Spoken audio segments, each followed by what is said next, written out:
What's crazy is 2005 was almost 10 years into the church, but it honestly felt like that's when we were discovering who we really were.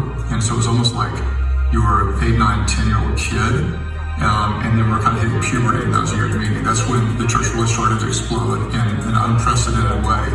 People that came in 2005 are survivors because the very first years of their time on staff were among the craziest years in the history of our church. I used to describe it as I was being pulled through the snow by this giant St. Bernard, and I couldn't stop it.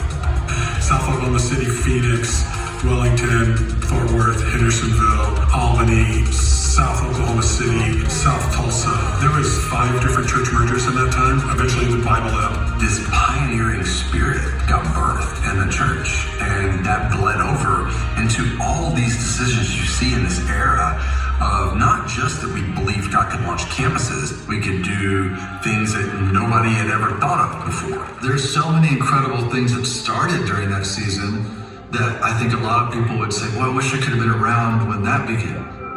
But there was so much uncertainty. Almost every one of those things that we saw God do, free resources, YouVersion, Church Online, everything was like a huge swing of the bat.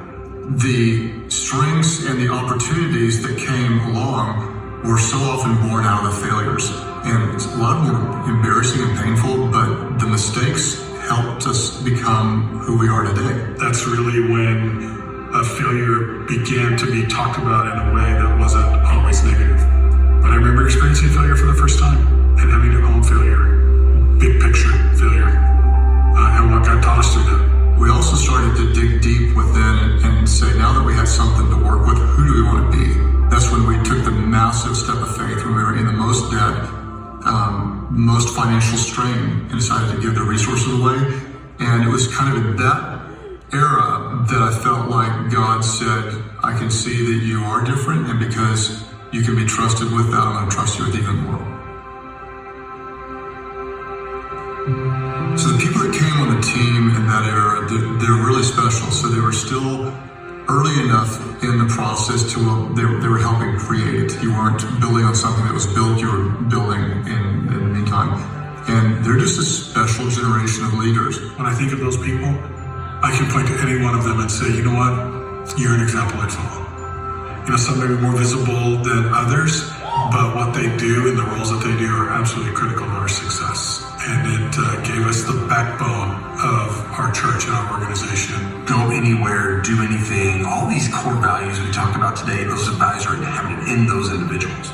They were people who we had to be able to just throw into the deep end, and you got to figure out how to swim. And sometimes you might have an arm tied behind your back too. And so just figure it out, kick harder. And you look back on it and think the fact that someone would come in and start their new ministry career, leave whatever they left, and then the first 5 years was like that, and that they're here now 15 years later is really a testimony to their endurance, their perseverance. It takes somebody that's pretty special to be able to do that.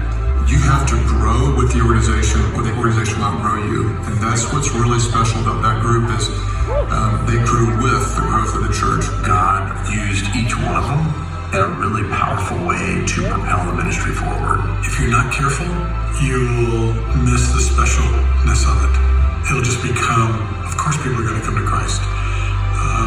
And we never should miss the specialness of those moments. I feel like it really shows the character of people's ability to be grounded in their calling. To say, like, I don't know what the road looks like. I can't see a clear picture. I don't even have a predictable past to point to of what's going to happen, but I know I'm called to be here. And yet here they are 15 years later, substantial, significant contributors to the vision of what God's doing here. And I think the character that he built inside of that group of people in those early years of their time on staff is something we should all be able to learn from.